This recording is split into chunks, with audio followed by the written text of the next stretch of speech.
ഞാനൊരു കോഴിയാണ്. എനിക്ക് ചിലത് പറയാനുണ്ട്. എൻ്റെ പൊന്നു പ്രിയപ്പെട്ട മനുഷ്യരെ, ഞാൻ കോഴികളുടെ കൂട്ടത്തിലെ ഒരു നേതാവാണ്. ലോകത്തിൻ്റെ വിവിധ കോണുകളിൽ നിന്നും വന്ന് എല്ലാ കോഴി സമൂഹത്തിൻ്റെയും പ്രതിനിധിയായിട്ടാണ് ഞാൻ നിങ്ങളോട് സംസാരിക്കുന്നത്. എൻ്റെ ഈ വാക്കുകൾ നിങ്ങൾ ശ്രദ്ധയോടെ കേൾക്കുമെന്ന് ഞാൻ വിശ്വസിക്കുന്നു. കാരണം ഞങ്ങൾക്ക് പറയാനുള്ളത് നിസ്സാരമായൊരു കാര്യമല്ല. നിങ്ങൾ ഞങ്ങളെ മുട്ടയിടിച്ച് ആ മുട്ടകൾ പുഴുങ്ങിയും കറി വെച്ചും വറുത്തും ഒക്കെ കഴിക്കുന്നുണ്ട്. പോരാത്തതിന് ഞങ്ങളെ തന്നെ കൊന്ന് പൊരിച്ചും കറി വെച്ചും ചിക്കൻ ടിക്കയാക്കിയുമെല്ലാം നിങ്ങൾ ആഹാരവുമാക്കുന്നുണ്ട്. ഇതൊന്നും പോരാതെ നിങ്ങൾ എണ്ണിയാലൊടുങ്ങാത്ത ദ്രോഹങ്ങൾ ഞങ്ങളോട് ചെയ്യുന്നുണ്ട്. ഞങ്ങളെ ജീവനോടെ കോഴി വണ്ടിയിൽ കുത്തി നിറച്ച് മണിക്കൂറുകളോളം തീറ്റയും വെള്ളവും ഒന്നുമില്ലാതെ യാത്രയും ചെയ്യിപ്പിച്ചു.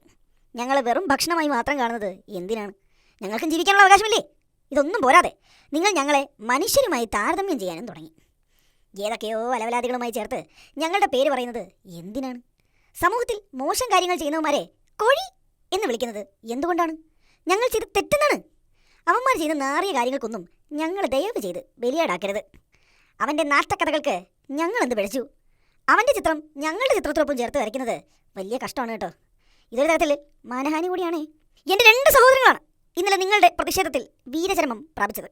ചില മോശക്കാർക്കെതിരെയുള്ള പ്രതിഷേധത്തിൽ നിങ്ങൾ ഉയർത്തിപ്പിടിച്ച് ചൂടും ശ്വാസം മുട്ടലും കാരണം അവർ പിടഞ്ഞു മരിച്ചു. ഈ പടുമരണം സംഭവിച്ച അവർക്ക് ഇനി മോക്ഷം കിട്ടുമോ? ഗതിയില്ലാതെ അവരുടെ ആത്മാക്കൾ ഇവിടെ അലഞ്ഞിരിഞ്ഞ് നടക്കില്ലേ? ഇത്തരം കാര്യങ്ങൾ ചെയ്യുന്ന നിങ്ങളോട് എനിക്കൊന്നേ ചോദിക്കാനുള്ളൂ, അല്പം ഉളുപ്പ്. അതുകൊണ്ട് ഒരു അഭ്യർത്ഥനയുണ്ട്.